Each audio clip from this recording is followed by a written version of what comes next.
வணக்கம் புவனேஸ்வரி ஜோதிடர். நம்ம சிம்ம ராசிக்கு என்னன்னா, எதுக்குடா இந்த ராசியில பிறந்தோம் அப்படின்னு எனக்கு கம்பெனில அடிக்கடி வந்து கேக்குறீங்க.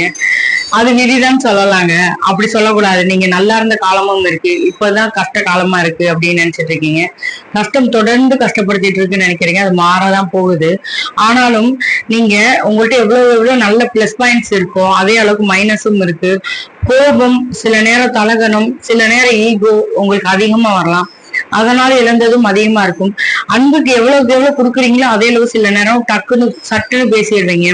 அதை கொஞ்சம் மாத்திக்கிற சூழ்நிலையில இருக்கணும். ஏன்னா உங்கள்கிட்ட எது அதிகமா இருக்கும்னா அன்பும் அதிகமா இருக்கும், பாசமும் அதிகமா இருக்கும். அன்பால இழந்ததும் அதிகமா இருக்கு, இங்க பாசத்தால இழந்ததும் அதிகமா இருக்கு. அது மாதிரி பாசத்தால இருந்த காதல் மட்டும் இல்ல, கோபத்தாலையும் பாசத்தாலையும் இழந்தது பணத்தை இழந்துட்டீங்க, சொந்தத்தை இழந்துட்டீங்க, கூட இருந்த நபர்கள் அனைவரையும் இழந்துட்டீங்க. நீங்க கொஞ்சம் பொறுமையா போற டைமா தான் இருக்கு. கொஞ்சம் பொறுமையா இருங்க, யோசிச்சு முடிவெடுங்க. நீங்க விட்ட அந்த பணம், நீங்க விட்ட உங்களுக்கு கிடைக்காத அந்த அங்கீகாரம், உங்களுடைய நல்ல பெயர், கெட்ட பெயர் வந்துருந்துச்சு இல்லையா, அதற்கான நல்ல பெயர், குடும்பத்துல மன நிம்மதி எல்லாம் கிடைக்க போது. கவலைப்படாங்க. உங்களோட யூனிவர்ஸ் உங்களுக்கு தரப்போறாங்க. சரியா?